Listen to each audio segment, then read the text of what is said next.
ukipokea Roho Mtakatifu ndani yako, akiwa ndani yako, anatakiwa ongezeke ili ya kufanya kwa mtu ambaye si wa kawaida.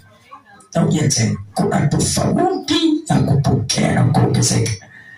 Kupokea ni tukio la mara moja, lakini kuongezeka katika roho kila siku.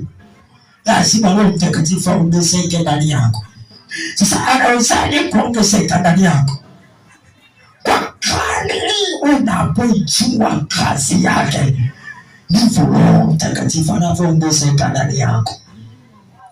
Unaweza ukawa naye na ukawa mtu wa kawaida kwa kutokujua kazi yake. Nitakupa mfano. Kuna watu wananena kwa lugha, lakini wachawi wanawapewa juu ya kitanda na waweka chini. Sio kwamba Roho Mtakatifu hana nguvu, ni kwa sababu hawajui kazi yao. Hajaongezeka katika ile eneo, wanaye lakini hawajui kazi yake. Wananena kwa lugha, hawajui kazi yake. Kwa mwisho siku wachawi wanawabeba, wanamtoa hiyo kitanda na waweka chini. Kwa nini? Kwa sababu hawajua kwamba Roho Mtakatifu ni mlinzi. Ukijua kazi ya Roho Mtakatifu, ndivyo anavyoongezeka ndani yako. Anaongezeka.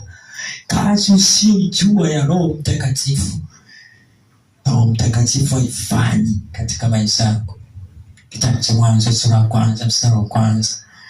Maandiko yanasema hivi: hapo mwanzo Mungu aliziumba mbingu na nchi, na nchi ilikuwa ukiwa tena utupu, na Roho wa Bwana akatulia juu ya uso wa bahari.